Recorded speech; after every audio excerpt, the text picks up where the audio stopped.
Bienvenidos queridos hermanos una vez más a nuestro pequeño bloque de estudio del libro de Mormón y el día de hoy nos enfocaremos en el capítulo 43 del libro de Alma. Recordemos que hasta el capítulo 42 el profeta Alma ha estado hablando con su hijo Coriantón y le ha enseñado ya muchos principios y algunas doctrinas que hemos repasado. Al inicio del capítulo 43 se nos enseña que el profeta Alma vuelve al ministerio al lado de sus hijos, es decir, a enseñar el Evangelio de Jesucristo en Zarahemla. Pero también se hace referencia al inicio de una guerra en el año 18º, una guerra que resultó ser muy perjudicial y también muy sangrienta, una guerra que empezaron los lamanitas en contra de los nefitas. Pero ¿cuál fue el motivo o la razón de este conflicto? Es necesario que retrocedamos algunos capítulos en el mismo libro de Alma para justamente encontrar esa razón. Por lo que nos vamos a ubicar en el capítulo 35. Y en el capítulo 35, antes de leer estos versículos, es necesario también recordar que la predicación de Alma a sus hermanos y sus hijos había tenido cierto éxito entre el pueblo de los soramitas.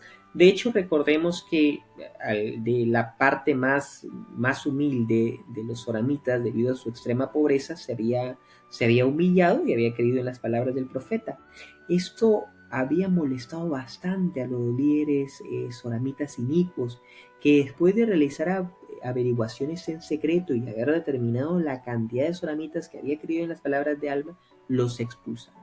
Estos soramitas, sin tener dónde ir, se habían dirigido hacia la tierra de Gerson. La tierra de Gerson estaba dentro del territorio nefita. Recordemos que era el territorio en donde moraba el pueblo de Amón, es decir, también gente que en algún momento había sido lamanita y se había arrepentido, ¿no?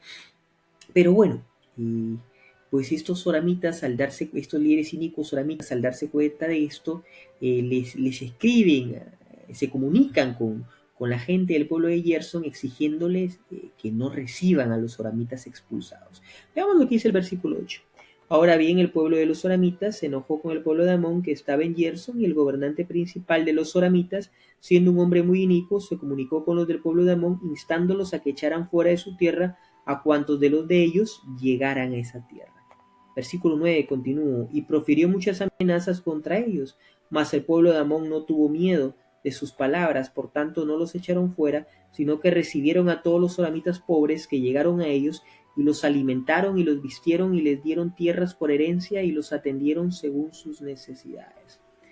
Entonces hicieron todo lo contrario, ¿no? Los soramitas inicuos los amenazaron para que no recibieran a los soramitas que habían sido expulsados a causa de que habían creído en las palabras del profeta Alma. Pero la gente del pueblo de Gerson no hizo eso. No solamente los recibió, sino que los vistió, los alimentó y les dio tierras por herencias y los atendió según sus necesidades. Recordemos que la gente, los lamanitas arrepentidos que moraban en la ciudad de Gerson, eran un ejemplo de conversión. Entonces, esto molestó a los soramitas, que inmediatamente hicieron lo siguiente. En el versículo 10 dice: y esto provocó a los soramitas a la ira contra el pueblo de Amón, y empezaron a mezclarse con los lamanitas y a incitarlos también a ira contra ellos. Entonces, debido a esto, los soramitas empezaron a establecer relaciones con los lamanitas con el objetivo de vengarse de cierta forma de los que vivían en la tierra de Gerson por haber recibido a los soramitas que habían expulsado. Esta fue la causa, digámoslo así, del conflicto. Y en el capítulo 43, vamos a volver ahora al capítulo 43, cuando ya inicia o está por iniciar ya la guerra.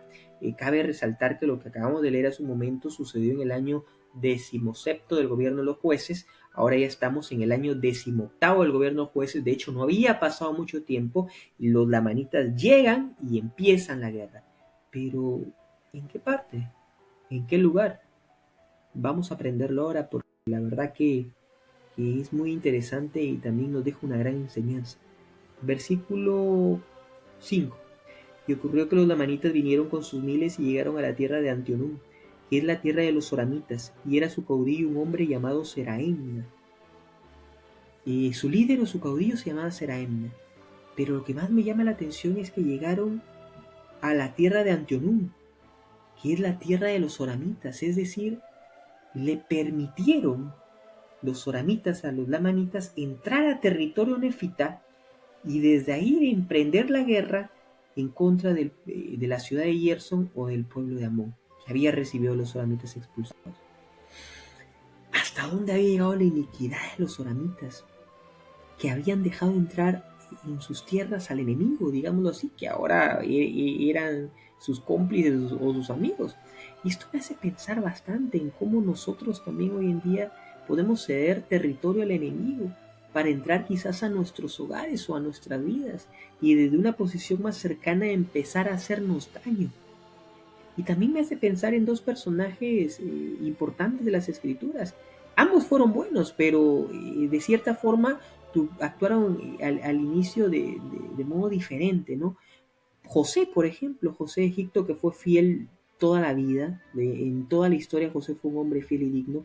En la época de hambruna que hubo en Egipto y en los alrededores, se convirtió en una bendición para su familia, ya que cuando identificó que sus hermanos habían llegado por alimentos, él los atendió, les dio lo que necesitaban e incluso terminó trayendo a Jacob y a todos sus hijos a vivir a Egipto, ya que el faraón pues favorecía bastante a José por su dignidad. Entonces vemos cómo José se convirtió en una bendición para su familia.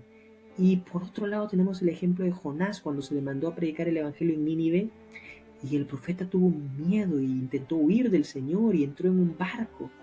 Y en esta embarcación pues empezó a haber una gran tormenta y los hombres que estaban ahí empezaron a echar suertes para saber por qué sucedía esto. Quizás si las cosas no estaban mal hasta antes de eso, ¿qué había pasado ahora? Y la suerte cayó en contra de Jonás y ellos lo abordaron y le preguntaron y Jonás terminó contándoles todo. Y bueno, la única solución que encontró el mismo Jonás fue que lo aventaran, lo sacaran del barco para que de alguna forma ver si se podía calmar la tormenta, ¿no? Y podían salvarse, ya que estos hombres no tenían la culpa de nada. Y fue ahí pues cuando Jonás se echado al mar y lo trajo un pez. Entonces vemos cómo la actitud y la desobediencia del mandamiento que el Señor le había dado en aquella ocasión le trajo cosas difíciles a los marineros que estaban en ese barco con él. ¿Qué somos nosotros para nuestras familias, queridos hermanos? ¿Tenemos la oportunidad de ser una bendición para ellos? ¿O también tenemos la oportunidad de alguna forma, si elegimos actuar mal, dejar que el enemigo entre en nuestras vidas, cederle el territorio para que ataque nuestros hogares? Jesucristo es nuestro mayor ejemplo y Él enseñó. Él dijo en la Biblia: yo soy el camino, la verdad y la vida. Y Él nos ha enseñado a que sigamos su ejemplo. Estoy seguro que si seguimos el ejemplo de Jesucristo y actuamos de buena forma, siempre vamos a estar atentos, siempre vamos a ser buenos vigilantes de nuestras familias y ciertamente vamos a convertirnos también en personas que traigamos bendiciones. Qué bendición es tener una gran esposa en nuestro hogar, una consejera. Qué bendición es tener un buen poseedor del sacerdocio que esté siempre listo y presto para dar una bendición a nuestra familia o para darnos algún consejo. Sé que el Evangelio de Jesucristo es verdadero y sé que el libro de Mormón es verdadero y lo amo con todo mi corazón. Sé que fue escrito por profetas y lo comparto en el nombre de Jesucristo.